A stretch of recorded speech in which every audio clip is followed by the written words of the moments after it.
माननीय अध्यक्ष जी, मैं राष्ट्रपति जी के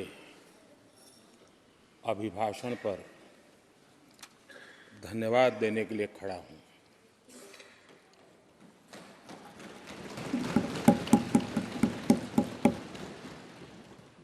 संसद के इस नए भवन में जब आदरणीय राष्ट्रपति जी हम सबको संबोधित करने के लिए आई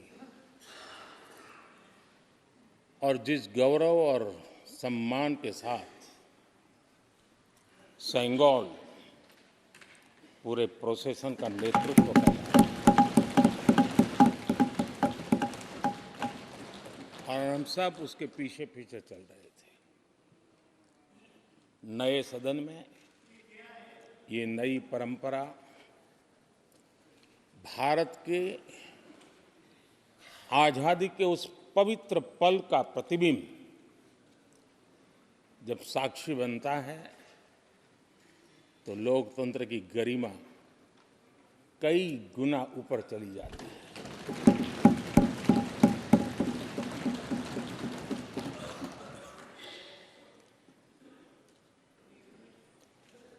ये 75वां गणतंत्र दिवस,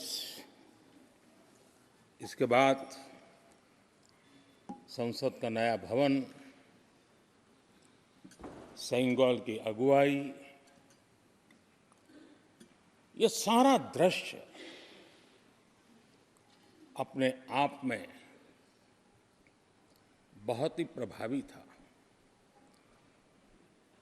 मैं जब वहां से पूरे कार्यक्रम को मैं भागीदारी कर रहा था, यहाँ से तो उतना हमें भव्यता नजर नहीं आती है, लेकिन वहाँ सब मैंने देखा कि वाकई नए सदन में इस गरिमावान उपस्थिति में राष्ट्रपति, उपराष्ट्रपति जी और आप, हम सब के मन को प्रभावित करने वाला वो दृश्य हमेशा हमेशा याद है।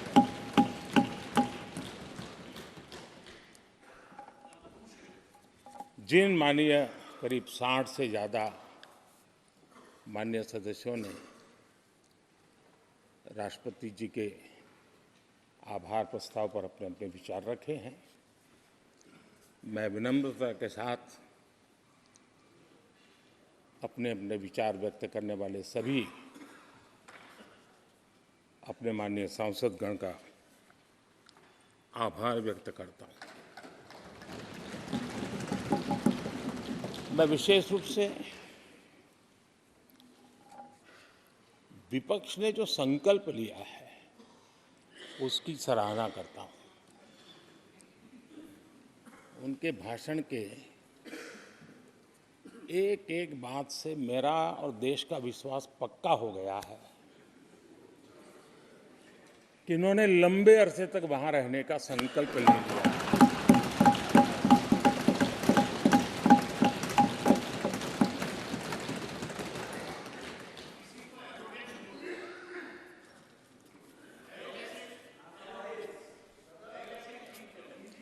आप कई दशक तक जैसे यहां बैठे थे वैसे ही कई दशक तक वहां बैठने का आपका संकल्प, और जनता जनार्दन तो ईश्वर का रूप होती है, और आप लोग जिस प्रकार से इन दिनों मेहनत कर रहे हैं, मैं पक्का मानता हूं कि ईश्वर रूपी जनता जनार्दन आपको जरूर आशीर्वाद देगी और आप जिस ऊंचाई पे हैं उससे भी अधिक ऊंचाई पर जरूर पहुंचेंगे और अगले चुनाव में दर्शक दिशा में दिखेंगे।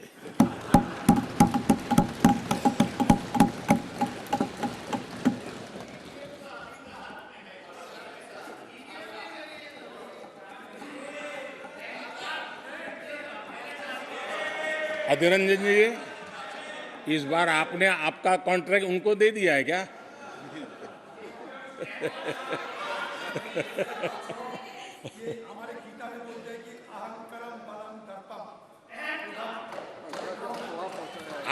आपने इन्हीं चीजों को पचाया है।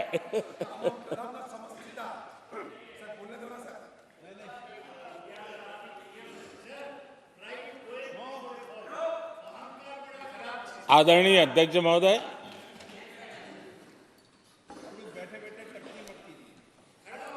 मैं देख रहा हूं कि आप में से बहुत लोग चुनाव लड़ने का हौसला भी खो चुके हैं। और मैंने सुना है बहुत लोग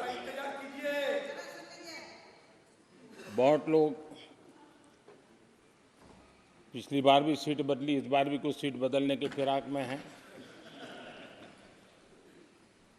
और मैंने सुना है बहुत लोग अब लोकसभा के बजाय राज्यसभा में जाना चाहते हैं। तो स्थितियों का आकलन करके वो अपना अपना रास्ता ढूंढ रहे हैं। आदरणीय अध्यक्ष जी, राष्ट्रपति जी का भाषण एक प्रकार से तथ्यों के आधार पर,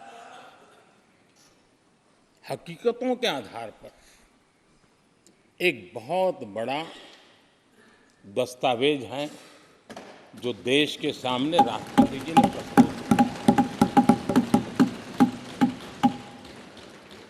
और इस पूरे दस्तावेज को आप देखेंगे तो उन हकीकतों को समेटने का प्रयास किया है जिससे देश किस स्पीड से प्रगति कर रहा है, किस स्केल के साथ गतिविधियों का विस्तार हो रहा है, उसका लेखा जोखा आदरणीय राष्ट्रपति जी ने प्रस्तुत किया है। आदरणीय राष्ट्रपति जी ने भारत के उज्जवल भविष्य को ध्यान में रखते हुए 4 मजबूत स्तंभों पर हम सबका ध्यान केंद्रित किया है। और उनका सही आकलन है कि देश के 4 स्तंभ जितने ज्यादा मजबूत होंगे, जितने ज्यादा विकसित होंगे, जितने ज्यादा समृद्ध होंगे, हमारा देश उतना ही समृद्ध होगा, उतना ही तेजी से समृद्ध होगा। और उन्होंने इन 4 स्तंभों का उल्लेख करते हुए देश की नारी शक्ति, देश की युवा शक्ति, देश के हमारे गरीब भाई बहन और देश के हमारे किसान, हमारे मछुआरे, हमारे पशुपालक, उनकी चर्चा की है। इनके सशक्तिकरण के माध्यम से राष्ट्र के विकसित भारत के लक्ष्य को प्राप्त करने की जो राह है, उसका स्पष्ट दिशा निर्देश आदरणीय राष्ट्रपति जी ने कहा है। अच्छा हो सकता है आपके यहाँ फिशरमैन माइनॉरिटी के न हो सकता है आपके यहाँ पशुपालक माइनॉरिटी के ना हो सकता है किसान आपके यहाँ माइनॉरिटी के ना हो सकता है महिलाएं आपके यहाँ माइनॉरिटी में ना हो सकता है कि आपके यहाँ युवा में माइनॉरिटी। क्या हो गया है दादा? क्या देश के युवा जी की बात होती है? समाज के सब वर्ग नहीं होते हैं? क्या देश की नारी की बात होती है? देश की सभी नारी नहीं होती है? कब तक टुकड़ों में सोचते रहोगे? कब तक समाज को बांटते रहोगे? सब सीमा करो, बहुत तोड़ा देश को। आदरणीय अध्यक्ष जी, अच्छा होता कि जाते जाते तो कम से कम इस चर्चा के दरमियान कुछ सकारात्मक बातें होती, कुछ सकारात्मक सुझाव आते, लेकिन हर बार की तरह आप सब साथियों ने देश को बहुत निराश किया, क्योंकि आपकी सोच की मर्यादा देश समझ पा रहा है। और उसको बार बार दर्द होता है कि ये दशा है इनकी सोचने की मर्यादा इतनी है। आदरणीय अध्यक्ष जी, नेता तो बदल गए, लेकिन टेप रिकॉर्डर वही बज रही है, वही बातें, कोई नई बात आती नहीं, और पुरानी ढपली और पुराना राग वही चलता रहता है आपका। चुनाव का वर्ष था, थोड़ी मेहनत करते, कुछ नया निकाल करके लाते, जनता को जरा संदेश दे पाते, उसमें भी फेल गए आप। चलिए, ये भी मैं सिखाता हूं। आदरणीय अध्यक्ष जी, आज विपक्ष की जो हालत होगी ना, इसकी सबसे दोषी कांग्रेस पार्टी है।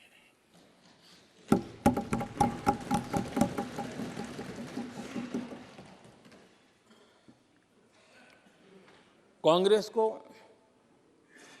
एक अच्छा विपक्ष बनने का बहुत बड़ा अवसर मिला, और 10 साल कम नहीं होते, लेकिन 10 साल में उस दायित्व को निभाने में भी वे पूरी तरह विफल गए।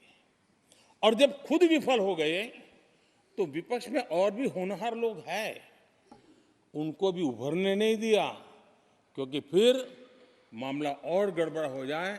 इसलिए हर बार यही करते रहे कि और भी विपक्षी जो तेजस्वी लोग हैं उनको दबा दिया जाए। हाउस में कई यंग हमारे माननीय सांसदगण हैं, उत्साह भी, उमंग भी है, लेकिन अगर वो बोलें, उनकी छवि उभर जाए, तो शायद किसी की छवि बहुत दब जाए। उस चिंता में इस यंग जनरेशन को मौका न मिले, हाउस को ही चलने नहीं दिए गए। यानी एक प्रकार से इतना बड़ा नुकसान कर दिया है, खुद का भी, विपक्ष का भी, संसद का भी और देश का भी। और इसलिए, और मैं हमेशा चाहता हूं कि देश को एक स्वस्थ, अच्छे विपक्ष की बहुत जरूरत है।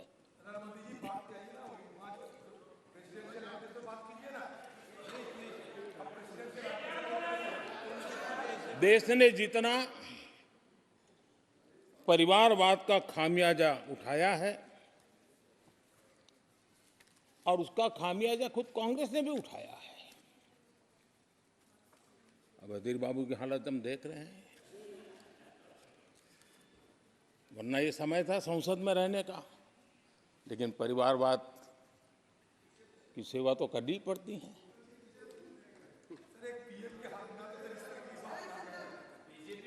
आदरणीय अध्यक्ष जी, अब हालत देखिए, हमारे खरगे जी इस सदन से उस सदन शिफ्ट हो गए, और गुलाम नबी जी तो पार्टी से ही शिफ्ट कर गए।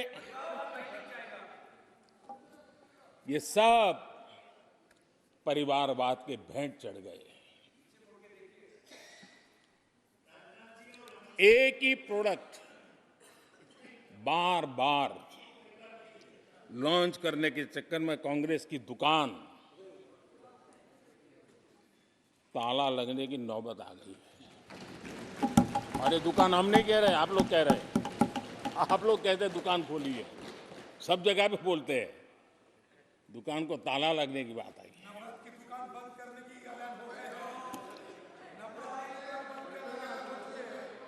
यहां हमारे दादा अपनी आदत छोड़ नहीं पाते हैं, वो वहां से बैठे बैठे कमेंट कर रहे हैं परिवारवाद की। मैं जरा समझा देता हूं, आज माफ करना अध्यक्ष महोदय, मैं जरा समय ले रहा हूं। आज हम किस परिवारवाद की चर्चा करते हैं? अगर किसी परिवार में अपने बलबूते पर जन समर्थन से एक से अधिक अनेक लोग अगर राजनीतिक क्षेत्र में भी प्रगति करते हैं, उसको हमने कभी परिवारवाद नहीं कहा है। हम परिवारवाद की चर्चा वो करते हैं जो पार्टी परिवार चलाता है, जो पार्टी परिवार के लोगों को प्राथमिकता देती है, जो पार्टी के सारे निर्णय परिवार के लोग ही करते हैं, वो परिवारवाद है।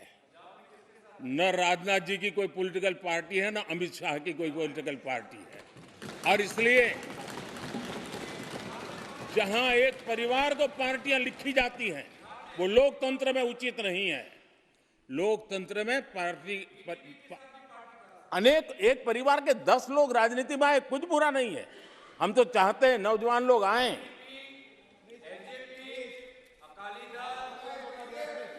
हम भी चाहते हैं ये इसकी चर्चा करिए। हमारे साथ, आपके साथ मेरा विषय नहीं है।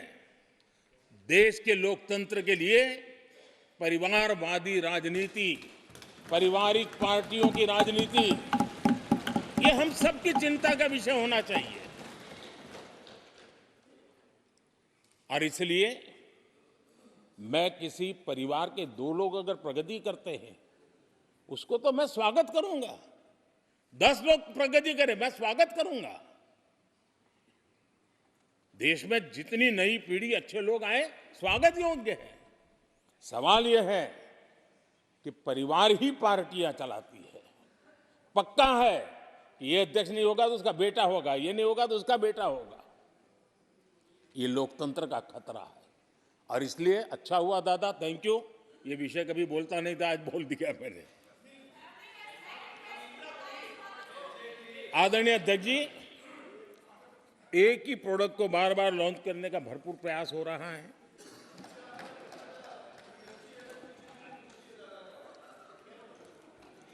आदरणीय अध्यक्ष जी, कांग्रेस एक परिवार में उलझ गई है। देश के करोड़ों परिवार की आकांक्षाएं और उपलब्धियां वो देख पा ही नहीं रहे, देख सकते नहीं। अपने परिवार के बाहर देखने की तैयारी नहीं है।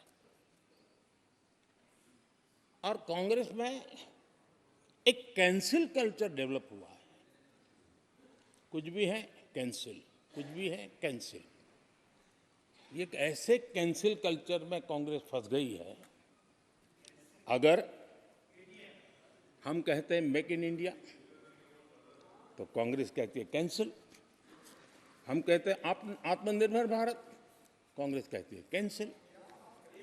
हम कहते हैं वोकल फॉर लोकल, कांग्रेस कहती है कैंसिल।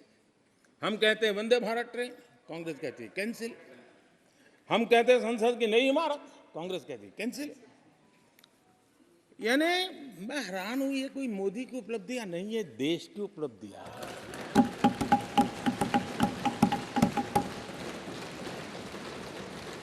इतनी नफरत कब तक पाले रखोगे?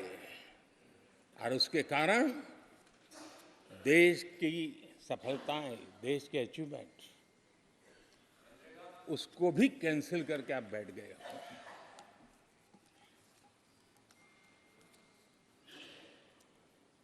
आदरणीय अध्यक्ष जी, राष्ट्रपति जी ने विकसित भारत के रोड मैप पर चर्चा करते हुए आर्थिक पहलुओं पर विस्तार से चर्चा की। अर्थव्यवस्था के मूलभूत जो आधार है, उसके की बारीकी से चर्चा की। और भारत की मजबूत अर्थव्यवस्था को आज पूरी दुनिया सराह रही है, पूरी दुनिया उससे प्रभावित है। और जब विश्व संकट से गुजर रहा है, तब तो उनको और ज्यादा अच्छा लगता है। G20 समिट के अंदर सारे देश ने देखा है कि पूरा विश्व भारत के लिए क्या सोचता है, क्या कहता है, क्या आशा करता है।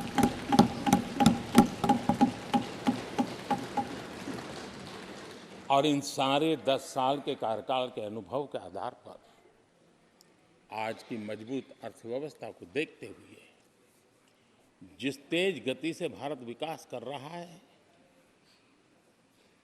उसकी बारीकियों को जानते हुए मैं विश्वास से कहता हूं,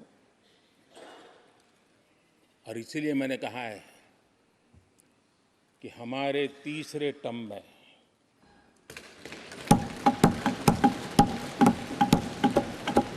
भारत दुनिया की तीसरी बड़ी आर्थिक ताकत बनेगा।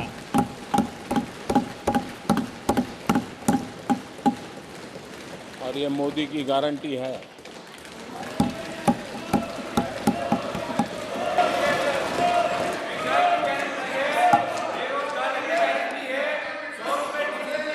माननीय अध्यक्ष जी, इनको पहले मौका नहीं दिया था क्या? सबको मौका दिया है ना? हाँ,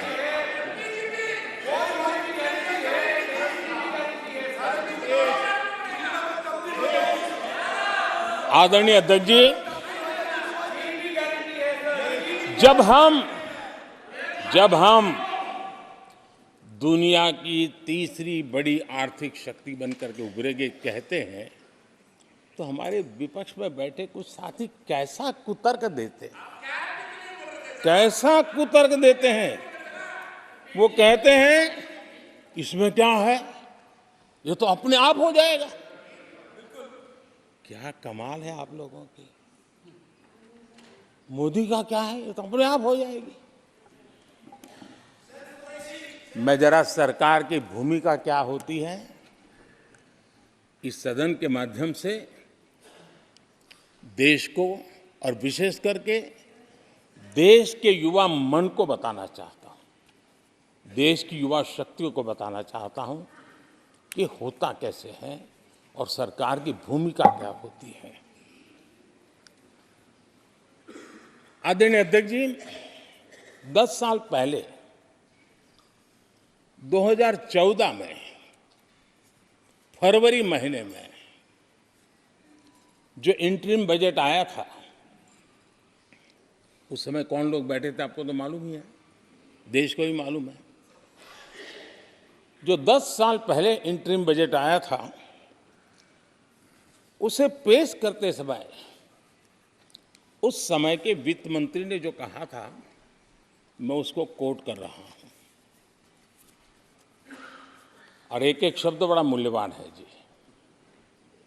जब आप लोग कहते हैं ना कि तो अपने आप तीसरे नंबर पर जा ही जाएगा, ऐसा कहते हैं, उनको जरा समझना चाहिए। ये उन्होंने क्या कहा था, I now wish to look forward and outline a vision for the future. Vision for the future. पूरे ब्रह्मांड के सबसे बड़े अर्थशास्त्री बोल रहे थे। I now wish to look forward and outline a vision for the future. आगे कहते हैं, I wonder how many have noted the fact that India's economy, in terms of the size of its GDP, is the 11th largest in the world.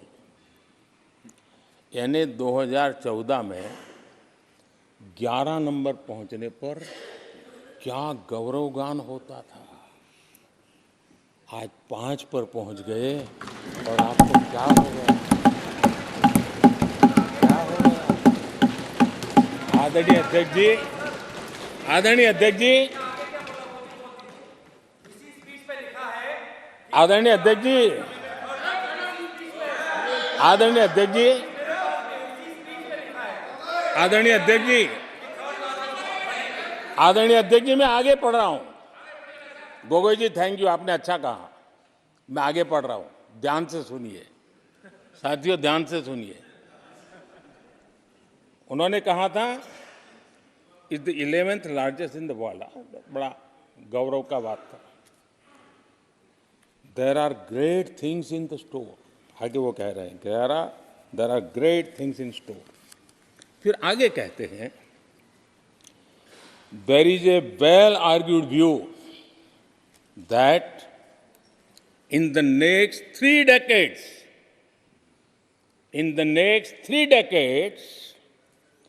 India's nominal GDP will take the country to the 3rd rank after the US and China. उस समय ये ब्रह्मांड के बड़े अर्थशास्त्री कह रहे थे कि तीसरे नंबर पर 30 साल में हम पहुंच जाएंगे। 30 साल। और फिर कहा था ये मेरा विजन, जो मैं मनमोहन सिंह नहीं थे उस वक्त, देखो मनमोहन सिंह नहीं थे। बहुत लोग हैं जो ये ख्यालों में रहते हैं वो ब्रह्मांड के सबसे बड़ी अर्थशक्ति है। ये लोग 2014 में कह रहे हैं और विजन क्या देखते हैं कि अरे 2044 यानी 2044 तक तीसरी अर्थव्यवस्था की बात, ये इनकी सोच, ये इनकी मर्यादा, सपना भी देखने का सामर्थ्य खो चुके थे लोग। संकल्प तो दूर की बात थी। 30 साल का इंतजार करने के लिए मेरे देश की युवा पीढ़ी को कह कर गए थे, लेकिन हम आज आपके सामने विश्वास से खड़े हैं, इस पवित्र सदन में खड़े हैं और मैं आपको विश्वास दिलाता हूं कि 30 साल हम नहीं लगने देंगे। ये मोदी की गारंटी है। मेरे तीसरे कार्यकाल में देश दुनिया की तीसरी आर्थिक शक्ति बन जाए।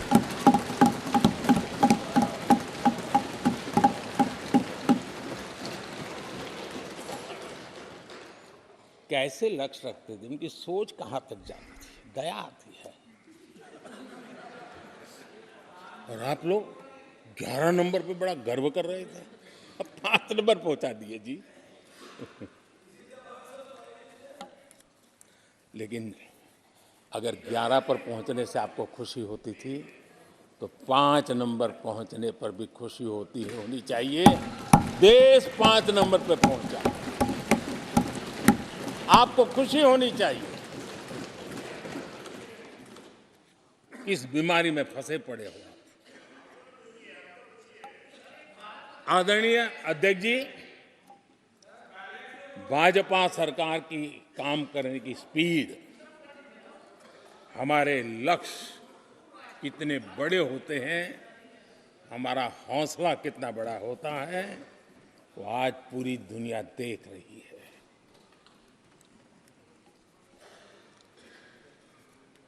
और आदरणीय अध्यक्ष जी, एक कहावत है हमारे उत्तर प्रदेश में, खास ये कहावत कही जाती है, 9 दिन चले 2.5 कोस।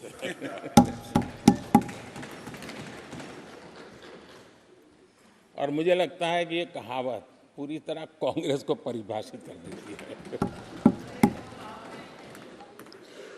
ये कांग्रेस की सुस्त रफ्तार, कांग्रेस की सुस्त रफ्तार का कोई मुकाबला नहीं। आज देश में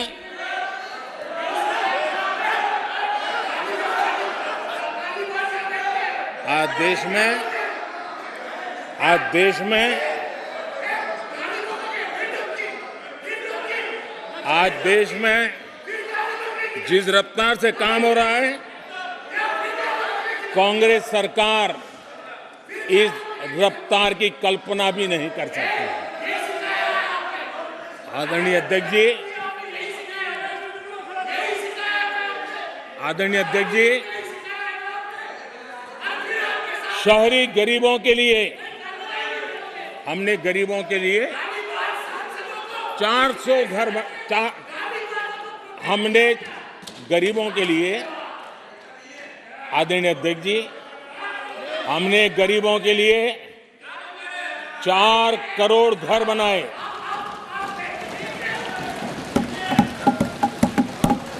और शहरी गरीबों के लिए 80 लाख पक्के मकान शहरी गरीबों के लिए बने।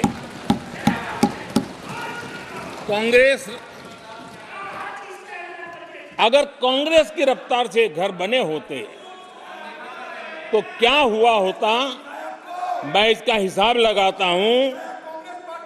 अगर कांग्रेस की जो रफ्तार थी उस प्रकार से चला होता तो 100 साल लगते, इतना काम करने में 100 साल लगते, 5 पीढ़ियां गुजर जाती। आदरणीय अध्यक्ष जी, 10 वर्ष में 40,000 किलोमीटर रेलवे ट्रैक का इलेक्ट्रिफिकेशन हुआ। अगर कांग्रेस की रफ्तार से देश चलता तो इस काम को करने में 80 साल लग जाते। एक प्रकार से 4 पीढ़ियां गुजर जाती। आदरणीय अध्यक्ष जी, हमने 17 करोड़ अधिक गैस कनेक्शन दिए। ये मैं 10 साल का हिसाब दे रहा हूं। अगर कांग्रेस की चाल से चलते तो ये कनेक्शन देने में और 60 साल लग जाते। 3 पीढ़ियां धुएं में खाना पकाते पकाते गुजर जाती। आदरणीय अध्यक्ष जी, हमारी सरकार ने सैनिटेशन कवरेज 40% से 100% तक पहुंची है। अगर कांग्रेस की रफ्तार होती तो ये काम होते होते 60-70 साल और लगते और कम से कम 3 पीढ़ियां गुजर जाती, लेकिन गारंटी नहीं होता कि नहीं होता। आदरणीय अध्यक्ष जी, कांग्रेस की जो मानसिकता है, जिसका देश को बहुत नुकसान हुआ, कांग्रेस ने देश के सामर्थ्य पर कभी भी विश्वास नहीं किया। वे अपने आप को शासक मानते रहे और जनता जनार्दन को हमेशा कमतर आंकते गए, छोटा आंकते गए। आदरणीय अध्यक्ष जी, देश के नागरिकों के लिए कैसा सोचते थे, मैं जानता हूं, मैं नाम बोलते ही उनको जरा चुभन होगी, लेकिन 15 अगस्त लाल किले से प्रधानमंत्री नेहरू ने जो कहा था वो मैं जरा पढ़ता हूं। लाल किले से भारत के प्रथम प्रधानमंत्री ने जो कहा था वो पढ़ रहा हूं, नेहरू जी ने। उन्होंने कहा था, हिंदुस्तान में काफी मेहनत करने की आदत आम तौर से नहीं है। हम इतना काम नहीं करते जितना कि यूरोप वाले या जापान वाले या चीन वाले या रूस वाले या अमेरिका वाले करते हैं। ये नेहरू जी लाल किले से बोल रहे हैं। यह न समझिए, यह न समझिए कि यह न समझिए कि वह कौमें, ये न समझिए कि वह कौमें कोई जादू से खुशहाल हो गई। वो मेहनत से हुई है और अक्ल से हुई है। ये उनको सर्टिफिकेट दे रहे हैं, भारत के लोगों को नीचा दिखा रहे हैं। यानी नेहरू जी की भारतीयों के प्रति सोच थी कि भारतीय आलसी है। नेहरू जी की भारतीयों के लिए सोच थी कि भारतीय कम अक्ल के लोग होते हैं। और आदरणीय अध्यक्ष जी, इंदिरा जी की सोच भी उससे ज्यादा अलग नहीं थी। इंदिरा जी ने जो लाल किले से 15 अगस्त को कहा था, लाल किले से 15 अगस्त को इंदिरा जी ने कहा था, दुर्भाग्यवश हमारी आदत ये है कि जब कोई शुभ काम पूरा होने को होता है तो हम आत्मतुष्टि की भावना से ग्रस्त हो जाते हैं और जब कोई कठिनाई आ जाती है तो हम ना उम्मीद हो जाते हैं। कभी कभी तो ऐसा लगने लगता है कि पूरे राष्ट्र ने ही पराजय भावना को अपना लिया है। आज कांग्रेस के लोगों को देख करके लगता है कि इंदिरा जी भले देश के लोगों का आकलन सही न कर पाए, लेकिन कांग्रेस का एकदम सटीक आकलन उन्होंने किया।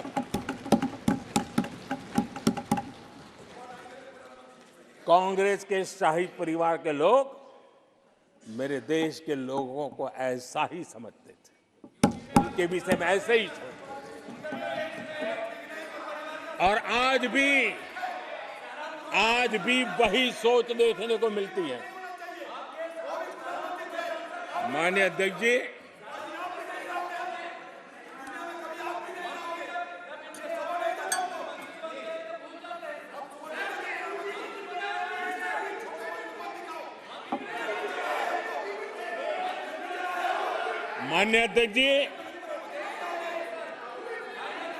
कांग्रेस का विश्वास हमेशा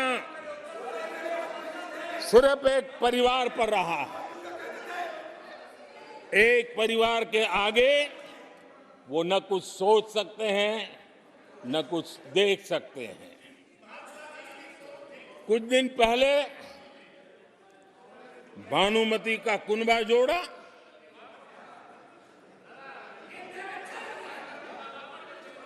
लेकिन फिर एकला चलो रे करने लग गए। कांग्रेस के लोगों ने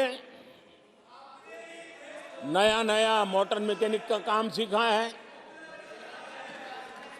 और इसलिए अलाइनमेंट क्या होता है उसका ज्ञान तो हो गया होगा, लेकिन मैं देख रहा हूं अलायंस का ही अलाइनमेंट बिगड़ गया।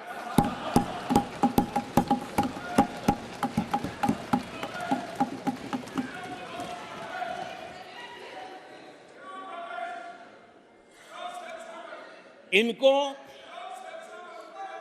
अपने इस कुनबे में अगर एक दूसरे पर विश्वास नहीं है तो ये लोग देश पर विश्वास कैसे करेंगे।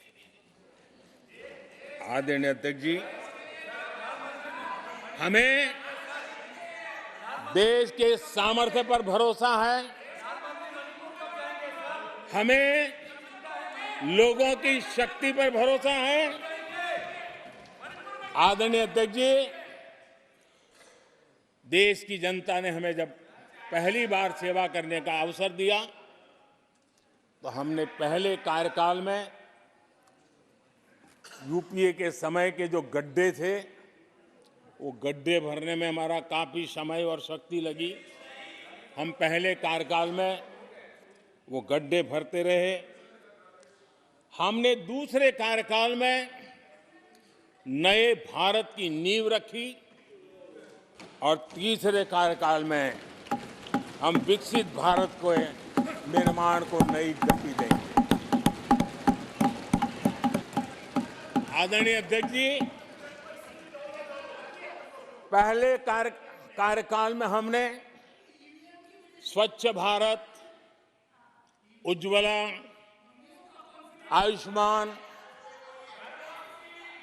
आयुष्मान भारत, बेटी बचाओ बेटी पढ़ाओ,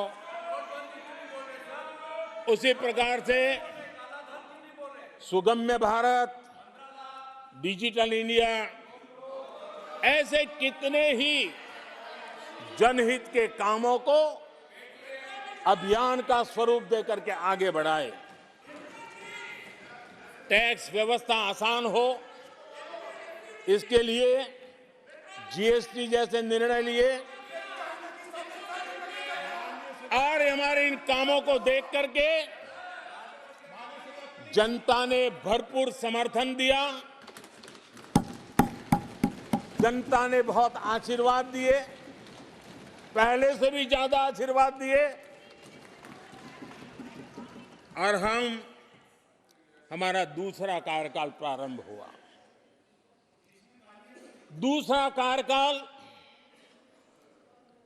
संकल्पों और वचनों की पूर्ति का कार्यकाल रहा।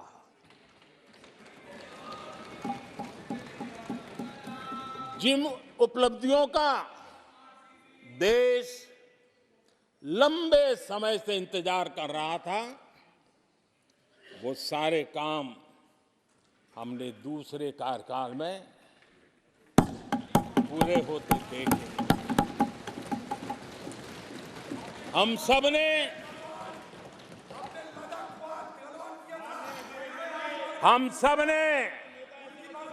370 खत्म होते हुए देखा।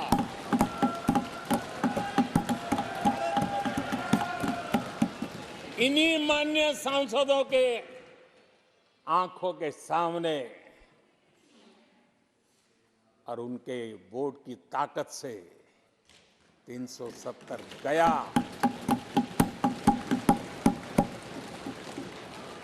नारी शक्ति वंदन अधिनियम ये दूसरे कार्यकाल में कानून बना। आदरणीय अध्यक्ष जी, अंतरिक्ष से लेकर के ओलंपिक तक सशस्त्र बलों से संसद तक नारी शक्ति के सामर्थ्य की गूंज उठे।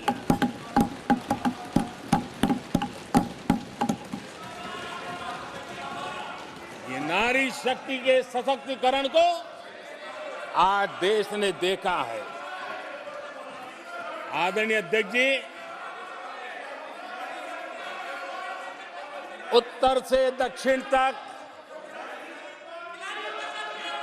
पूरब से पश्चिम तक लोगों ने दशकों से अटकी भटकी लटकी योजनाओं को समयबद्ध तरीके से पूरे होते हुए देखा। आदरणीय अध्यक्ष जी, अंग्रेजी शासन के पुराने दंड प्रधान कानूनों से हम please please please please please माननीय सदस्यगण, सदन के नेता बोल रहे हैं, आपको प्लीज आप समझाइए। सदन के नेता बोल रहे हैं, आपको मैंने सबको पर्याप्त समय पर्याप्त अवसर दिया था। यह तरीका गलत है, यह हमें मर्यादा बना के रखना पड़ेगा। प्लीज बैठे बैठे कोई टिप्पणी नहीं करेगा। Please please please please no, गलत तरीका, गलत तरीका। माननीय प्रधानमंत्री जी,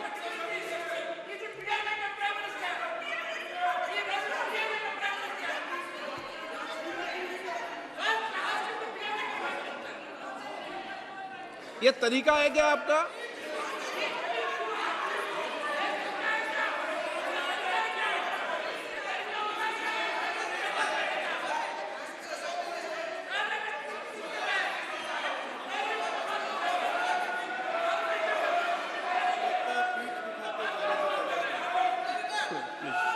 प्लीज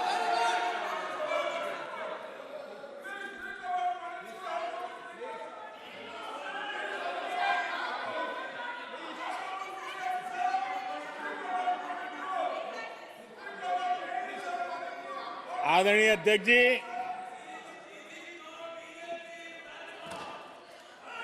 अंग्रेजी शासन के पुराने कानून जो दंड प्रधान थे, उन दंड प्रधानों से के कानूनों से हट करके हमने न्याय संहिता तक प्रगति की।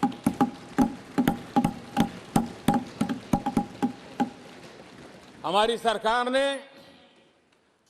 सैकड़ों ऐसे कानूनों को समाप्त किया जो अप्रासंगिक हो गए थे, सरकार ने 40,000 से ज्यादा कंप्लायंसेस खत्म कर दिए हैं। आदरणीय अध्यक्ष जी, भारत ने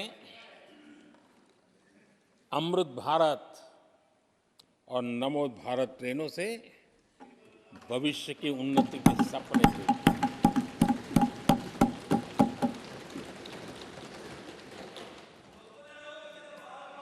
आदरणीय अध्यक्ष जी, देश के गांव-गांव ने, देश के कोटि-कोटि जनों ने विकसित भारत की संकल्प यात्रा देखी है और सैचुरेशन के पीछे कितनी मेहनत की जाती है, उसके हक की चीज उसको मिले, उसके दरवाजे दस्तक देकर के देने का प्रयास देश पहली बार देख रहा है। आदरणीय अध्यक्ष जी, भगवान राम, आदरणीय अध्यक्ष जी, भगवान राम न सिर्फ अपने घर लौटे, बल्कि एक ऐसे मंदिर का निर्माण हुआ जो भारत की महान सांस्कृतिक परंपरा को नई ऊर्जा देता रहेगा। और आदरणीय अध्यक्ष जी, अब हमारी सरकार का तीसरा कार्यकाल भी बहुत दूर नहीं है। ज्यादा से ज्यादा 100-125 दिन बाकी है। और अब की बार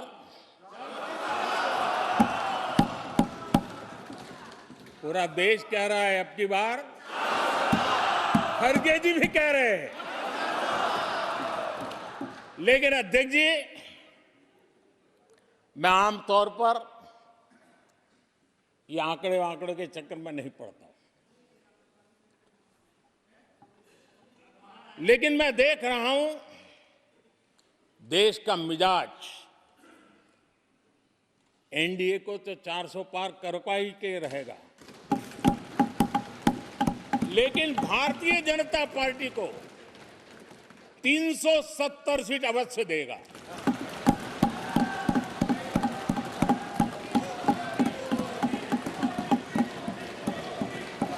बीजेपी को 370 सीट और एनडीए को 400 पार।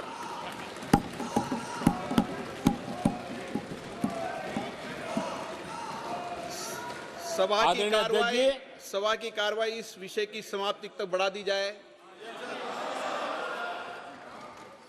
आदरणीय अध्यक्ष जी, हमारा तीसरा कार्यकाल बहुत बड़े फैसलों का होगा।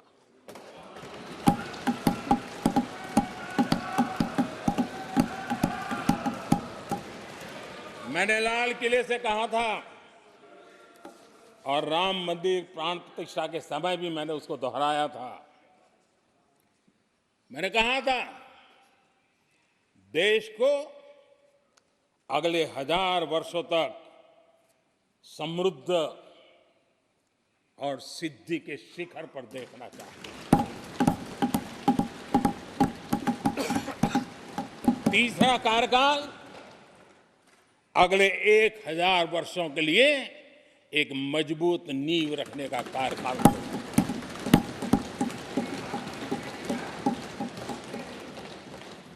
आदरणीय अध्यक्ष जी,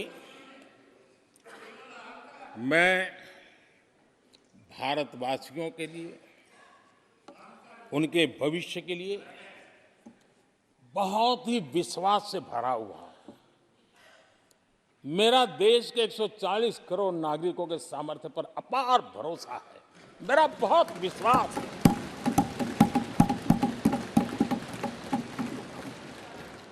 दस वर्षों में 25 करोड़ लोग गरीबी से बाहर आए, ये सामर्थ्य दिखाता है। आदरणीय अध्यक्ष जी, मैंने हमेशा कहा है कि गरीब को अगर साधन मिले, गरीब को अगर संसाधन मिले, गरीब को अगर स्वाभिमान मिले, तो हमारा गरीब गरीबी को परास्त करने का सामर्थ्य रखता है। और हमने वो रास्ता चुना और मेरे गरीब भाइयों ने गरीबी को परास्त करके दिखाया है। और इसी सोच के साथ हमने गरीब को साधन दिए, संसाधन दिए, सम्मान दिया, स्वाभिमान दिया। 50 करोड़ गरीबों के पास आज बैंक खाता है। कभी वो बैंक से गुजर नहीं पाता। 4 करोड़ गरीबों के पास पक्का घर है। घर उसके स्वाभिमान को एक नया सामर्थ्य देता है।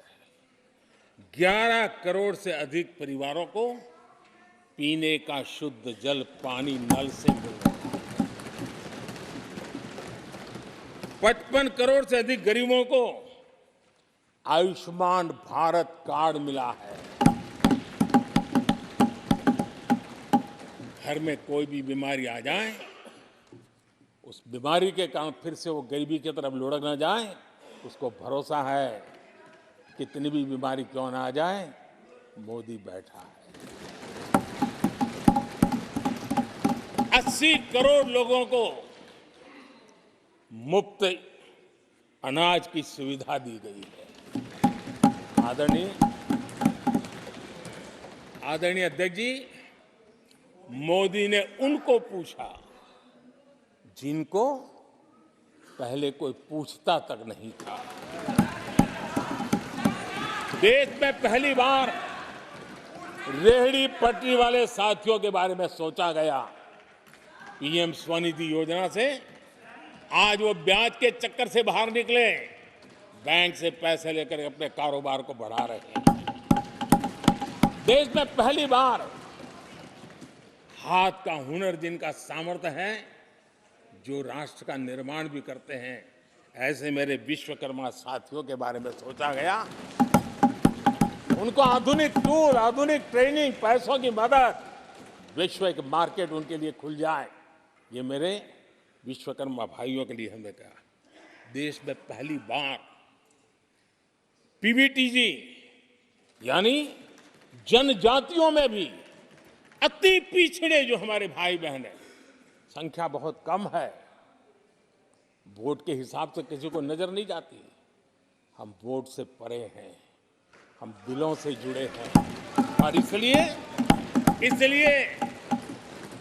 पीवीटीजी जातियों के लिए पीएम जनमन योजना बना करके उनके कल्याण का मिशन मोड में काम उठाया है। इतना ही नहीं, सरहद के जो गांव थे जिनको आखिरी गांव करके छोड़ दिया गया था, हमने वो आखिरी गांव को पहला गांव बना करके विकास की पूरी दिशा बदल दी। आदरणीय अध्यक्ष जी, मैं जब बार बार मिलेट्स की वकालत करता हूं, मिलेट्स की दुनिया के अंदर जाकर के चर्चा करता हूं, G20 के देशों को लोगों के सामने गर्व के साथ मिलेट्स परोसता हूं, उसके पीछे मेरे दिल में 3 करोड़ से ज्यादा मेरे छोटे किसान हैं जो मिलेट्स की खेती करते हैं। इनका कल्याण, इससे हम जुड़े हुए हैं। आदरणीय अध्यक्ष जी, जब मैं वोकल फॉर लोकल की बात करता हूं, जब मैं मेक इन इंडिया की बात करता हूं, तब मैं करोड़ों गृह उद्योग, लघु उद्योग, कुटीर उद्योग, उससे जुड़े हुए मेरे लाखों परिवारों के साथ उनके कल्याण के लिए सोचता हूं।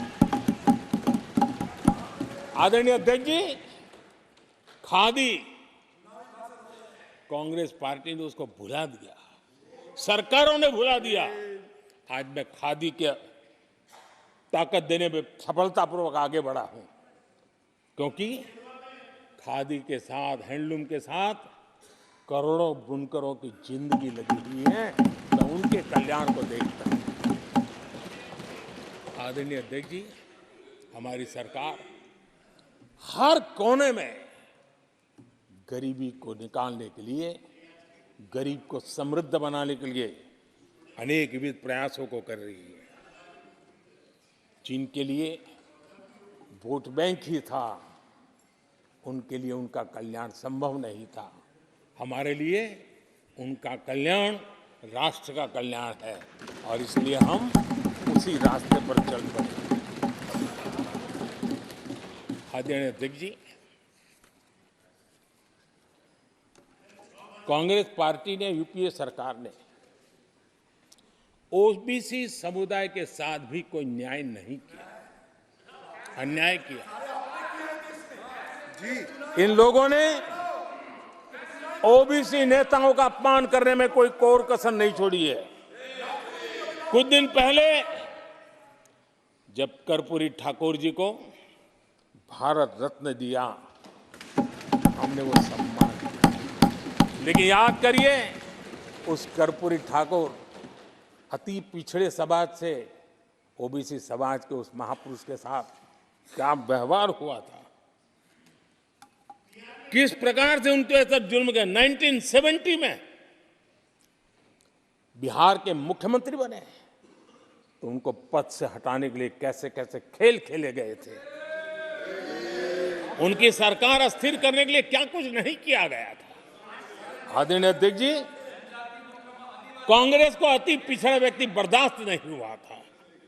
1987 में जब कांग्रेस के पास पूरे देश में उनका झंडा फहरता था, सत्ता ही सत्ता थी, तब उन्होंने कर्पूरी ठाकुर को प्रतिपक्ष के नेता के रूप में स्वीकार करने से मना कर दिया। और कारण क्या दिया? वो संविधान का सम्मान नहीं कर सकते। जिस कर्पूरी ठाकुर ने पूरा जीवन लोकतंत्र के सिद्धांतों के लिए, संविधान की मर्यादाओं के लिए खपा दिया, उनका अपमान करने का काम कांग्रेस पार्टी ने किया था। आदरणीय अध्यक्ष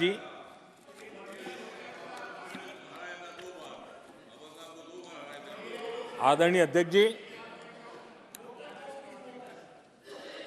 कांग्रेस के हमारे साथियों को आजकल इस पर बहुत चिंता जताते हैं कि सरकार में ओबीसी कितने लोग हैं, कितने पद पर कहाँ, उसके हिसाब किताब करते रहते हैं। लेकिन मैं हैरान हूं, उनको इतना सबसे बड़ा ओबीसी नजर नहीं आता है। कहाँ आंखें बंद करके बैठ जाते हैं। आदरणीय अध्यक्ष जी, जरा मैं ये दुनिया भर की चीजें करते हैं, मैं कहना चाहता हूं, ये क्लास है।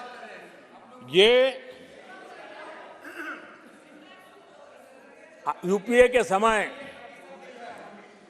एक एक्स्ट्रा कॉन्स्टिट्यूशनल बॉडी बनाई गई थी, जिसके सामने सरकार की कुछ नहीं चलती थी। नेशनल एडवाइजरी काउंसिल, जरा कोई निकाल करके देखे उसमें क्या कोई ओबीसी था क्या? जरा निकाल के देखिए। इतनी बड़ी बड़ी पावरफुल बॉडी बनाई थी और वो तो अपॉइंट कर रहे थे।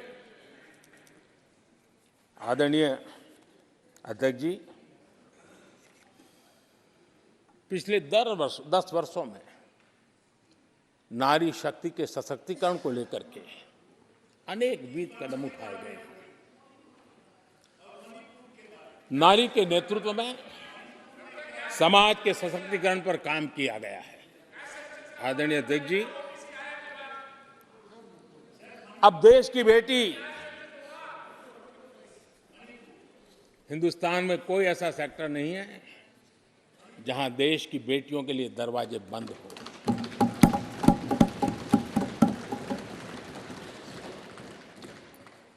आज हमारे देश की बेटियां फाइटर जेट भी उड़ा रही हैं और हमारे देश की सीमाओं को भी सुरक्षित रख रही है।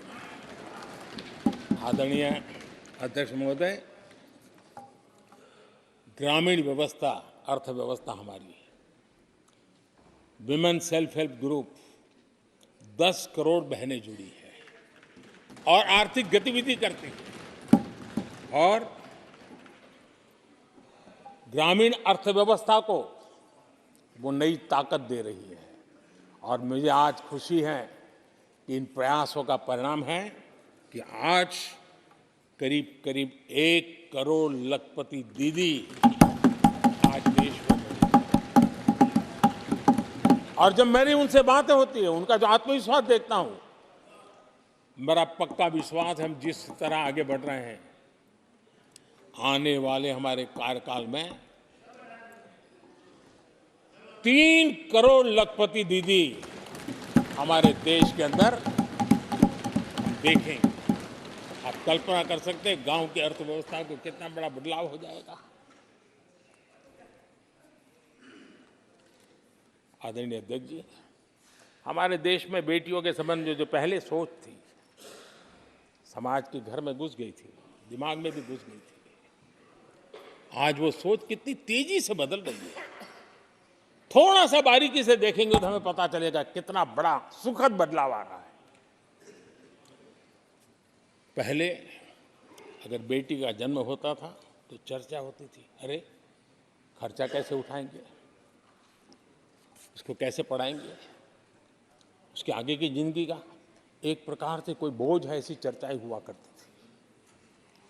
आज बेटी पैदा होती है तो पूछा जाता है, अरे सुकन्या समृद्धि अकाउंट खुला कि नहीं खुला। बदलाव। आदरणीय जी, पहले सवाल होता था प्रेग्नेंट होने पर नौकरी नहीं कर पाओगे। पहले ये बात होती थी प्रेग्नेंट होने पर नौकरी नहीं कर पाओगे। आज कहा जाता है 26 हफ्ते की पेड लीव और बाद में भी अगर चाहिए तो मिलेगी। ये बदलाव होता है।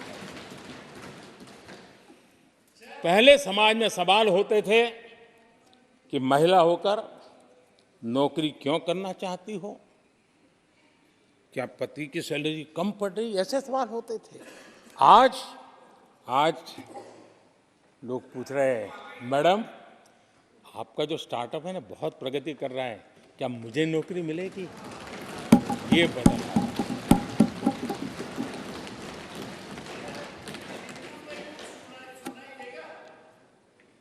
आदरणीय अध्यक्ष जी, एक समय था जब सवाल पूछा जाता था कि बेटी की उम्र बढ़ रही है, शादी कब करोगे। बेटी की उम्र बढ़ रही है, शादी कब करोगे। आज पूछा जाता है, बेटी पर्सनल और प्रोफेशनल दोनों कामों को संतुलित कितना बढ़िया करती हो, कैसे करती हो।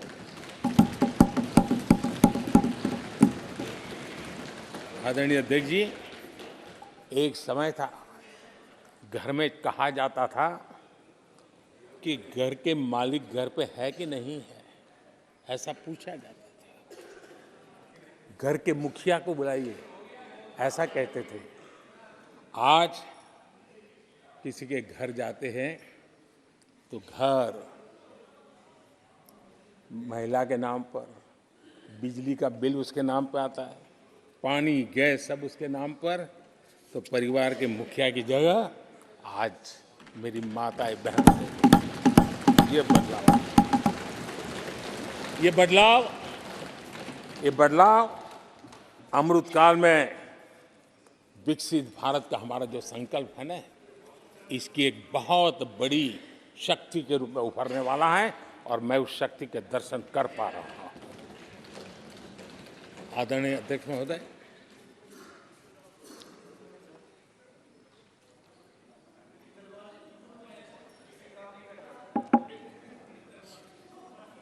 किसानों के लिए आंसू बहाने की आदत मैंने बहुत देखी है। किसानों के साथ कैसा कैसा विश्वासघात किया गया है, ये देश ने देखा है। कांग्रेस के समय कृषि के लिए कुल वार्षिक बजट होता था 25,000 करोड़ रुपया। आदरणीय अध्यक्ष जी, हमारी सरकार का बजट है 1.25 लाख करोड़ रुपया।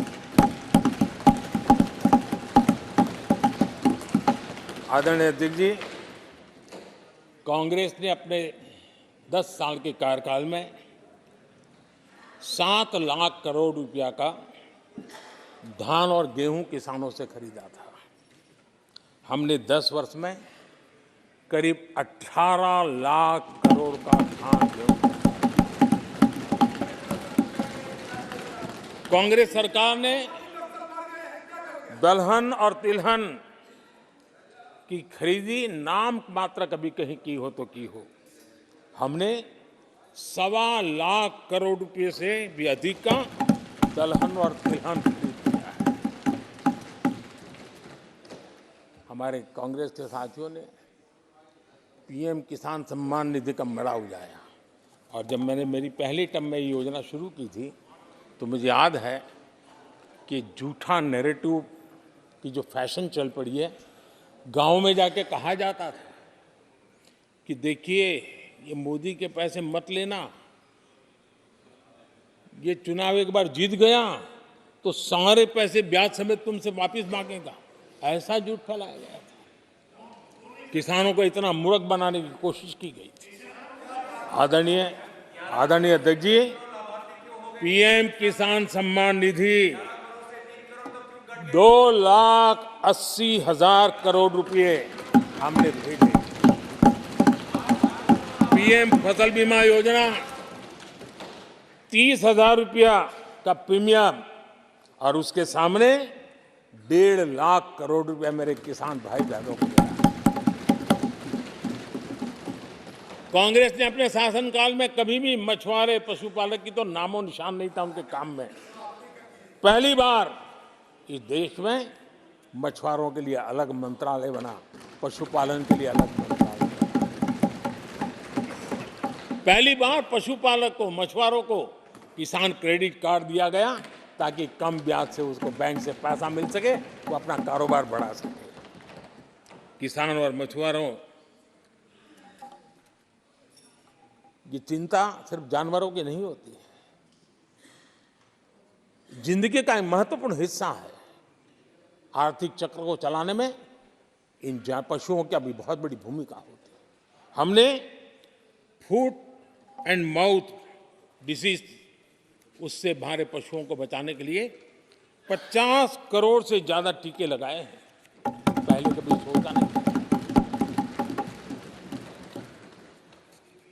आदरणीय अध्यक्ष महोदय, आज भारत में युवाओं के लिए जितने नए अवसर बने हैं ये पहले कभी नहीं बने। आज पूरी वोकैबुलरी बदल गई है। शब्द पूरे जो पहले कभी सुनने को नहीं मिलते थे, वो बोलचाल के सहज दुनिया में शब्द आ चुके हैं। आज चारों तरफ स्टार्टअप्स की गूंज है, यूनिकॉर्न्स चर्चा में है। आज डिजिटल क्रिएटर्स एक बहुत बड़ा वर्ग हमारे सामने है। आज गीग इकोनॉमी की चर्चा हो रही है। ये युवाओं के जुबान पर ये नए भारत की नई वोकैबुलरी है, ये नई आर्थिक साम्राज्य की नई परिवेश है, नई पहचान है। ये सेक्टर युवाओं के लिए रोजगार के लाखों नए अवसर बना रहे हैं। 2014 से पहले डिजिटल इकोनॉमी की साइज ना के बराबर थी, बहुत ज्यादा उसकी चर्चा भी नहीं थी। आज भारत दुनिया की डिजिटल इकोनॉमी है, अग्रणी है। लाखों युवा इससे जुड़े हैं और आने वाले समय में ये डिजिटल इंडिया मूवमेंट जो है वो देश के नौजवानों के लिए अनेक अवसर, अनेक रोजगार, अनेक प्रोफेशंस के लिए अवसर लेकर के आने वाला है। आदरणीय अध्यक्ष जी, आज Bharat made in India phone दुनिया में पहुंच रहे हैं। दुनिया में हम नंबर 2 बन गए हैं और एक तरफ सस्ता मोबाइल प्राप्त हुआ है और दूसरी तरफ सस्ता डेटा। इन दोनों ने एक बहुत बड़ा रिवॉल्यूशन लाया है देश में और दुनिया में। हम हम जिस कीमत पे आज हमारे नौजवानों को ये प्राप्त करवा रहे हैं, सबसे कम कीमत पे करवा रहे हैं और वो एक कारण बना है। आज मेड इन इंडिया अभियान, रिकॉर्ड मैन्युफैक्चरिंग, रिकॉर्ड एक्सपोर्ट, यह देश देख रहा है। आदरणीय जी, ये सारे काम हमारे नौजवानों के लिए सबसे ज्यादा रोजगार लाने वाले काम हैं, सबसे ज्यादा रोजगार के अवसर पैदा करने। आदरणीय अध्यक्ष महोदय, 10 वर्ष में टूरिज्म सेक्टर में अभूतपूर्व उछाल आया है।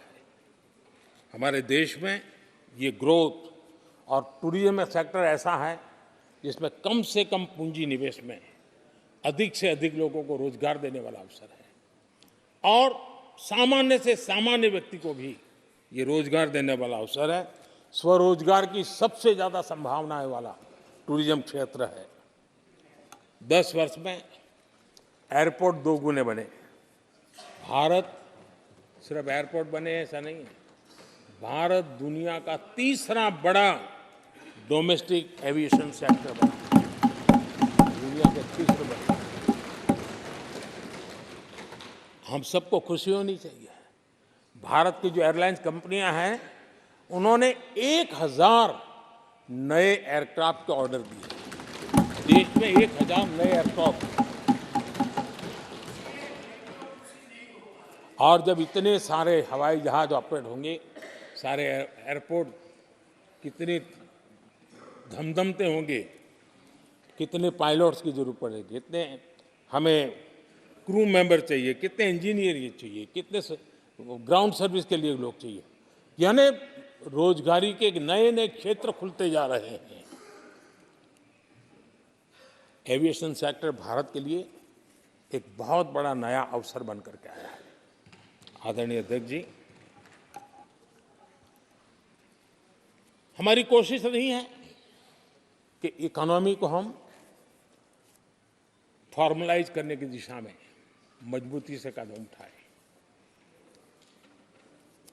युवाओं को नौकरी भी मिले, सोशल सिक्योरिटी भी मिले। इन दोनों को लेकर के और आपने जिन बातों के आधार पर हम निर्णय करते हैं और देश में भी माना जाता है, वो एक होता है डाटा ईपीएफओ का।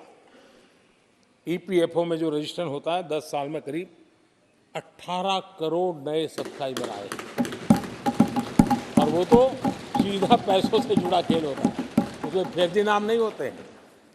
मुद्रा लोन पाने वालों में 8 करोड़ लोग ऐसे हैं जिन्होंने जीवन में पहली बार कारोबार अपना शुरू किया है, बिजनेस। और जब मुद्रा लोन लेता है तो खुद तो रोजगारी पाता है, 1 या 2 और लोगों को भी रोजगारी देता है, क्योंकि उसका काम ऐसा होता है। हमने लाखों स्ट्रीट वेंडर्स को सपोर्ट किया है। 10 करोड़ महिलाएं एसएचजी से जुड़ी, जैसा मैंने कहा 1 लाख, और लखपति दीदी 1 करोड़, ये अपने आप में बहुत। और मैंने जैसे कहा, हम 3 करोड़ के टारगेट को। आदरणीय अध्यक्ष जी, कुछ आंकड़े हैं जो अर्थशास्त्री समझते हैं, नहीं सामान्य मानवी भी समझता है। 2014 से पहले के 10 वर्षों में इंफ्रास्ट्रक्चर के निर्माण में करीब करीब 12 लाख करोड़ का बजट था। 10 साल में 12 लाख करोड़। बीते 10 वर्षों में इंफ्रास्ट्रक्चर निर्माण के अंदर बजट 44 लाख करोड़, 44 लाख करोड़। रोजगार कैसे बढ़ते हैं, इससे समझ आता है। आदरणीय अध्यक्ष जी, इस राशि से जितनी बड़ा मात्रा में काम हुआ है, उसके कारण इतने लोगों को रोजी रोटी मिली है, इसका आप अंदाज कर सकते हैं। हम भारत को मैन्युफैक्चरिंग का, रिसर्च का, इनोवेशन का हब बने, उस दिशा में देश की युवा शक्ति को प्रोत्साहित कर रहे हैं, व्यवस्थाएं विकसित कर रहे हैं, आर्थिक मदद के योजनाएं बना रहे हैं। आदरणीय अध्यक्ष जी, एनर्जी के क्षेत्र में हम हमेशा डिपेंडेंट रहे। एनर्जी के सेक्टर में हमें आत्मनिर्भर होने की दिशा में बहुत कुछ करने की आवश्यकता है और हमारी कोशिश है ग्रीन एनर्जी की तरफ। हाइड्रोजन को लेकर के हम बहुत बड़ी मात्रा में आगे बढ़ रहे हैं, उसमें अभूतपूर्व निवेश। उसी प्रकार से दूसरा क्षेत्र है जिसमें भारत को लीड लेनी होगी, वो है सेमीकंडक्टर। पिछली सरकारों ने जितने प्रयास किए लेकिन सफलता नहीं मिली। अब हम जिस स्थिति में पहुंचे हैं, मैं विश्वास से कहता हूं कि हमारे 3 दशक खराब भले हो गए, लेकिन आने वाला समय हमारा है। हम सेमीकंडक्टर के क्षेत्र में अभूतपूर्व निवेश में देख रहा हूं और भारत दुनिया को एक बहुत बड़ा कंट्रीब्यूशन करेगा। इन सारे कारणों से आदरणीय अध्यक्ष जी, क्वालिटी जॉब की संभावनाएं बहुत बढ़ने वाली हैं और जिसके कारण समाज में जैसे जैसे हमने एक अलग स्किल मिनिस्ट्री बनाई, उसके पीछे हेतु ये है कि देश के नौजवानों को हुनर मिले और ऐसे अवसर मिले और हम इंडस्ट्री 4.0 उसके लिए मैन पावर को तैयार करते हुए आगे बढ़ने की दिशा में काम कर रहे हैं। आदरणीय अध्यक्ष जी, यहाँ महंगाई को लेकर के काफ़ी कुछ बातें की गई है। मैं जरूर चाहूँगा कि देश के सामने कुछ सच्चाइयाँ आनी चाहिए। इतिहास गवाह है, जब भी कांग्रेस आती है महंगाई लाती है।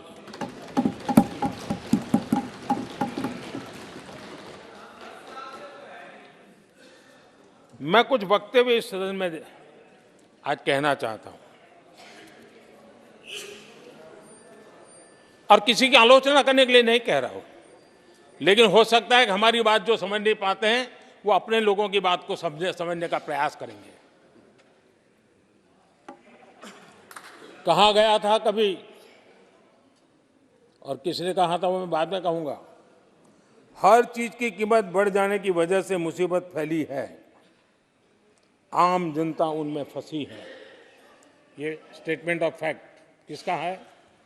ये कहा था हमारे पंडित नेहरू जी ने, लाल किले से कहा था उस समय। हर चीज की कीमत बढ़ जाने की वजह से मुसीबत फैली है, आम जनता उनमें फंसी है। ये उस समय की बात है।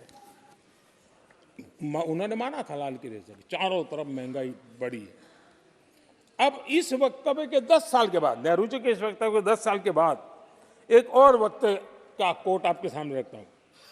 आप लोग, मैं कोट बता रहा हूं, आप लोग आजकल भी कुछ दिक्कतों में हैं, परेशानियों में हैं महंगाई की वजह से। कुछ तो लाचारी है, पूरी तौर से काबू की बात नहीं हो पा रही हमारे इस समय में, हालांकि वो काबू में आएगी। 10 साल के बाद भी महंगाई के यही गीत कहे गए थे और ये किसने कहा था? फिर से ये नेहरू जी ने कहा था उन्हीं के कार्यकाल में। तब देश का पीएम रहते उन्होंने 12 साल हो चुके थे, लेकिन हर बार महंगाई कंट्रोल में नहीं आ रही है, महंगाई के कारण आपको मुसीबत हो रही है, इसी के गीत गाते रहे थे। आदरणीय अध्यक्ष जी, अब मैं एक और भाषण का हिस्सा पढ़ रहा हूं। जब देश आगे बढ़ता है तो कुछ हद तक कीमतें भी बढ़ती हैं। हमको ये भी देखना है कि जो भी आवश्यक वस्तु हैं उनकी कीमत को कैसे थामें। ये किसने कहा था? इंदिरा गांधी जी ने कहा था। 1974 में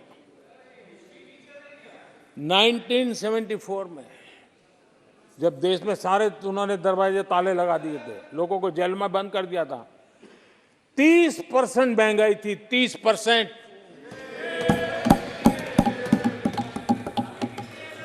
आदरणीय अध्यक्ष जी,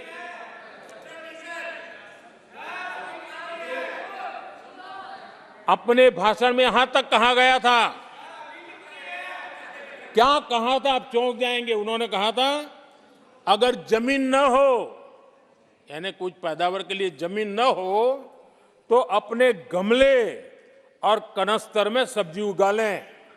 ये ऐसी सलाहें उच्च पद पर बैठे हुए लोग दिया करते थे। जब देश में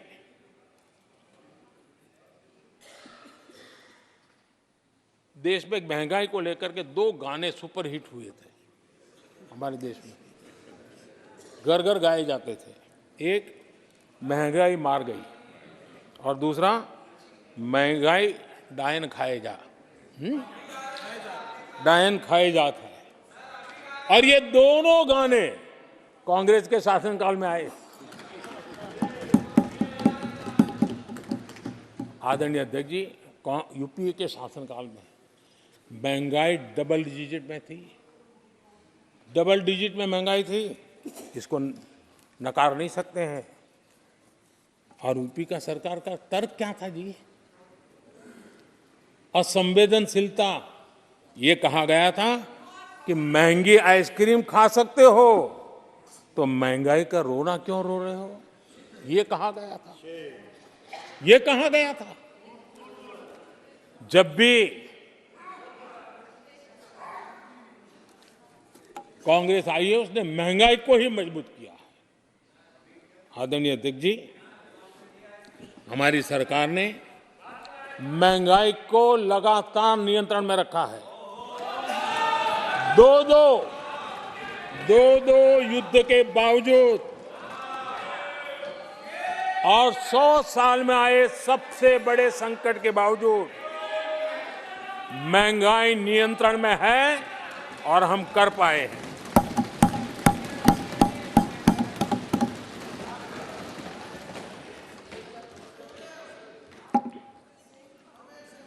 आदरणीय अध्यक्ष जी, यहां पर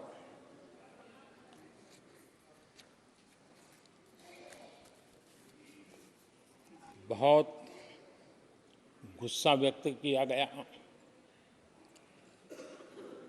जितना हो सका उतने कठोर शब्द में गुस्सा व्यक्त किया गया। उनका दर्द मैं समझता हूं, उनकी मुसीबत और ये गुस्सा मैं समझता हूं, क्योंकि तीर निशाने पर लगा है।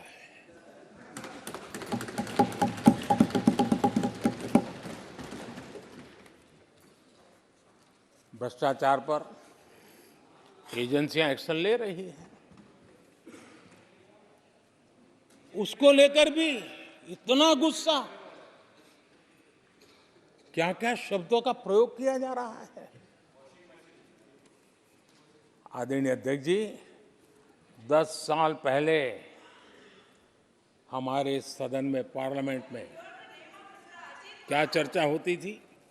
सदन का पूरा समय घोटालों की चर्चा पर जाता था, भ्रष्टाचार की चर्चा पर जाता था, लगातार एक्शन की डिमांड होती थी। सदन यही मांग करता रहता था, एक्शन लो, एक्शन लो, एक्शन लो।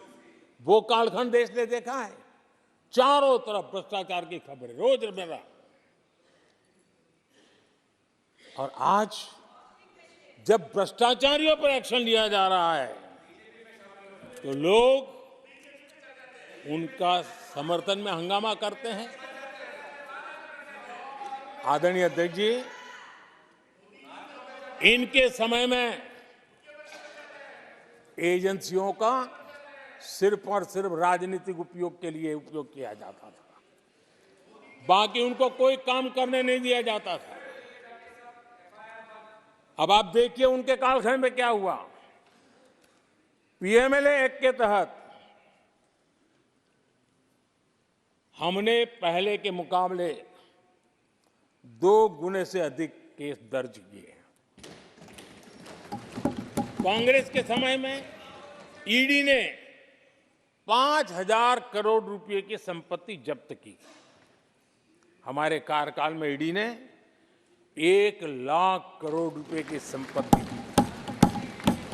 देश का लूटा हुआ माल देना ही पड़ेगा। और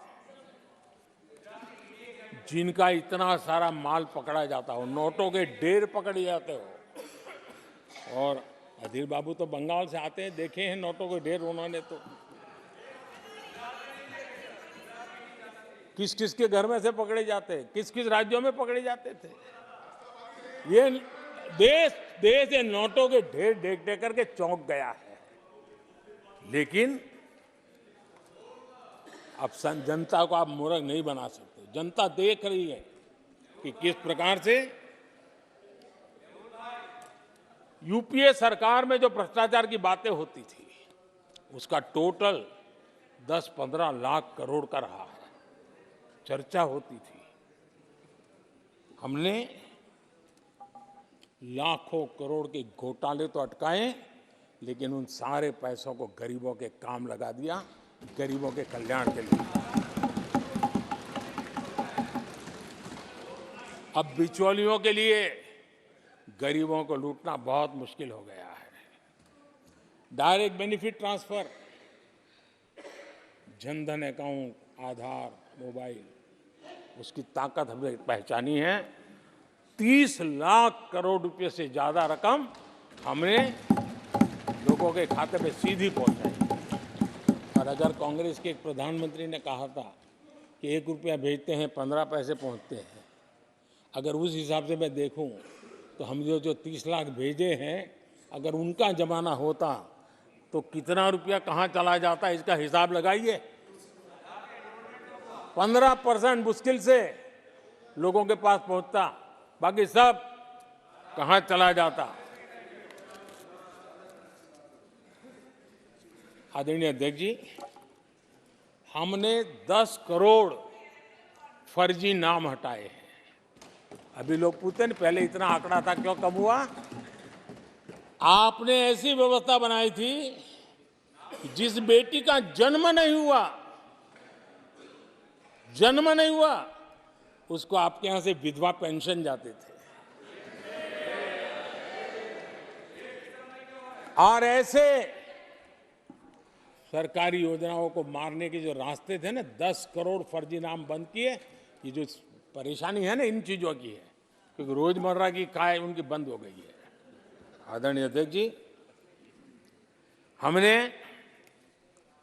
ये फर्जी नामों को हटाने से करीब करीब 3 लाख करोड़ रुपया फर्जी हाथों में जाने से बचाया, गलत हाथों में जाने से बचाया। देश के टैक्स पेयर का पाई पाई बचाना और सही काम में लगाना, इसके लिए हमने जीवन खपा रखे हैं। आदरणीय अध्यक्ष जी, सभी राजनीतिक दलों को भी सोचने की जरूरत है और समाज में भी जो लोग बैठे हैं उनको देखने की जरूरत है। आज देश का दुर्भाग्य है, पहले तो क्लासरूम में भी कोई अगर चोरी करता था, किसी की कॉपी करता था, तो वो भी 10 दिन तक अपना मुंह किसी को दिखाता नहीं था। आज जो भ्रष्टाचार के आरोप जिन पे सिद्ध हो चुके हैं, जो जेलों में समय निकाल करके पैरोल पर आए, आज वॉशिंग मशीन से भी बड़ा कंधे पे लेकर के महिमा मंडन कर रहे हैं ऐसे चोरों का सार्वजनिक जीवन में। कहां ले जाना चाहते हो देश को तुम? जो सजा हो चुकी है, मैं ये तो समझता हूं कि आरोप जो है उनके लिए तो आप सोच सकते हैं, लेकिन जो गुनाह सिद्ध हो चुका है, जो सजा काट चुके हैं, जो सजा काट रहे हैं, ऐसे लोगों का महिमा मंडन करते हो आप?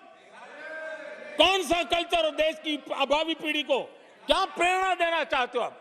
कौन से रास्ते और ऐसी कौन सी आपकी मजबूरी है?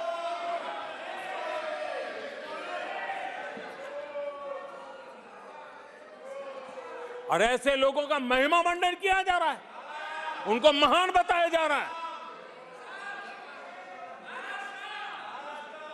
जहां संविधान का राज है, जहां लोकतंत्र है, माननीय अध्यक्ष जी, ऐसी बातें लंबी नहीं चल सकती हैं।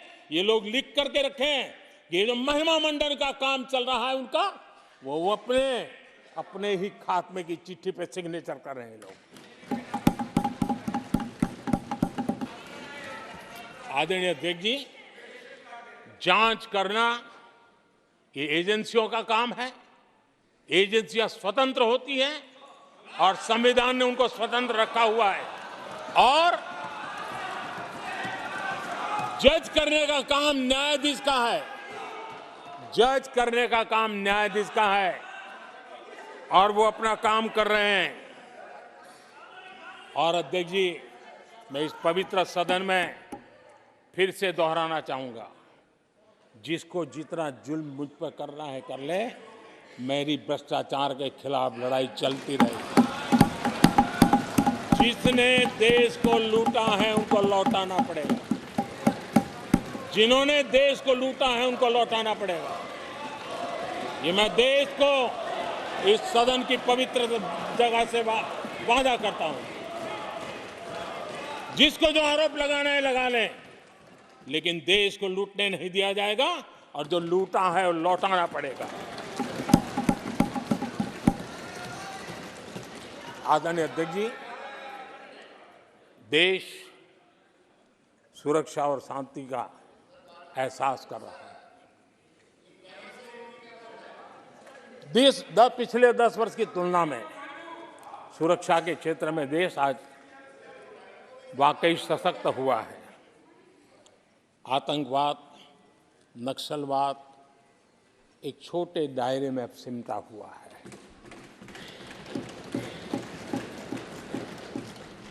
लेकिन भारत की जो टेररिज्म के प्रति जीरो टॉलरेंस नीति है, आज पूरे विश्व को भी भारत की इस नीति की तरफ चलने के लिए मजबूर होना पड़ा।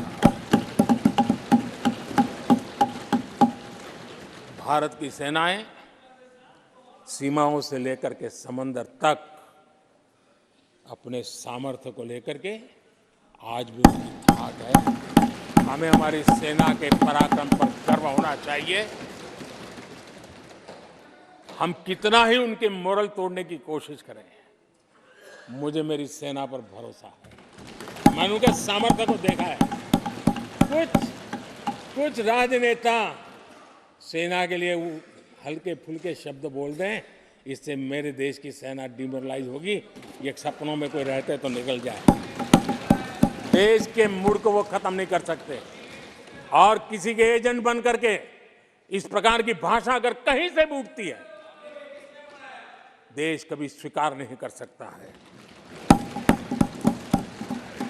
और जो खुलेआम देश में अलग देश बनाने की वकालत करते हैं,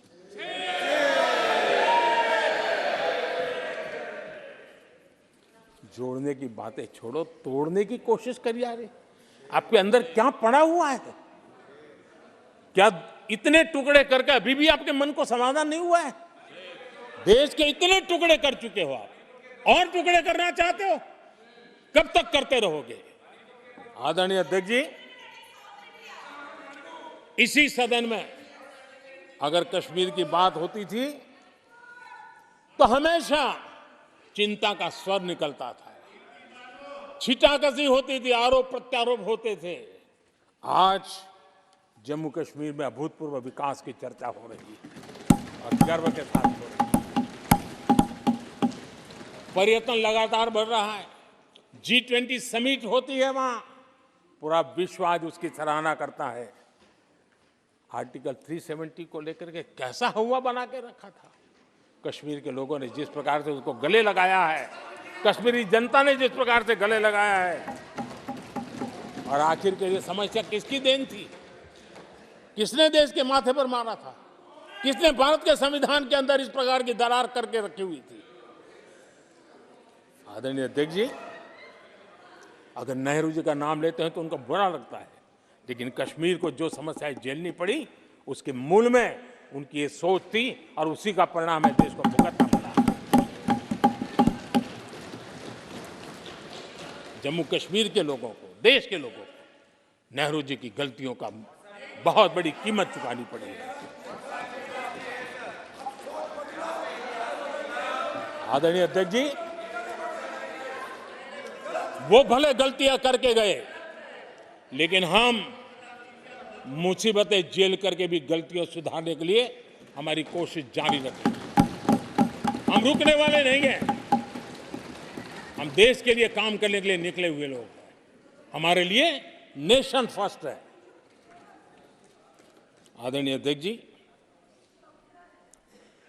मैं सभी राजनीतिक दलों के नेताओं से आग्रह करूंगा, सभी माननीय सदस्यों से आग्रह करूंगा, भारत के जीवन में एक बहुत बड़ा अवसर आया है। वैश्विक परिवेश में भारत के लिए बड़ा अवसर आया है। एक नए आत्मविश्वास के साथ आगे बढ़ने का अवसर आया है।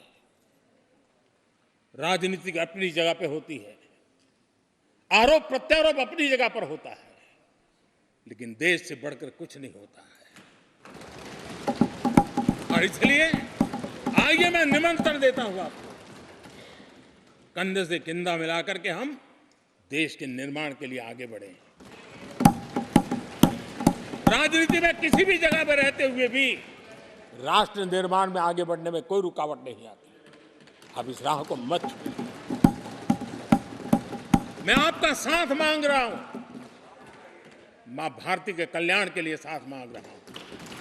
मैं विश्व के अंदर जो अवसर आया है उस अवसर को बुलाने के लिए आपका साथ मांगता हूं। मैं आपका सहयोग चाहता हूं 140 करोड़ देशवासियों की जिंदगी को और समृद्ध बनाने के लिए और सुखी बनाने के लिए। लेकिन अगर आप साथ नहीं दे सकते हैं और अगर आपका हाथ ईंटें फेंकने पर ही तुला हुआ है, तो आप लिख करके रखिए, आपकी हर ईंट को मैं विकसित भारत की नींव मजबूत करने के लिए लगाऊंगा। आपके हर पत्थर को मैं विकसित भारत के जो सपनों को लेकर के आप चले उसकी नींव मजबूत करने के लिए मैं लगाऊंगा और देश को हम उस समृद्धि की ओर लेके जाएंगे। जितने पत्थर उछाल लीजिए, आपका हर पत्थर भारत के समृद्ध, भारत के विकसित भारत के सपने को समृद्ध बनाने के लिए हर पत्थर को मैं काम में ले लूंगा। ये भी मैं आपको विश्वास दिलाता हूं। आदरणीय अध्यक्ष जी, मैं जानता हूं साथियों की तकलीफें मैं जानता हूं, लेकिन वो जो कुछ भी बोलते हैं मैं दुखी नहीं होता और दुखी होना भी नहीं चाहिए, क्योंकि मैं जानता हूं ये नामदार है, हम कामदार हैं। और हम कामदारों को तो नामदारों से सुनना ही पड़ता है जी। तो नामदार कुछ भी कहते रहें, कुछ भी कहने का उनको तो जन्मजात अधिकार मिले हुए हैं, और हम कामदारों को सुनना होता है। हम सुनते भी रहेंगे और देश को सहजते भी रहेंगे, देश को आगे बढ़ाते रहेंगे। आदरणीय अध्यक्ष जी, आपने मुझे इस पवित्र सदन में आदरणीय राष्ट्रपति जी के उद्बोधन को समर्थन करने के लिए बोलने का अवसर दिया। मैं आदरणीय राष्ट्रपति जी के उद्बोधन को समर्थन देते हुए, धन्यवाद प्रस्ताव पर आभार व्यक्त करते हुए मेरी वाणी को विराम देता हूं।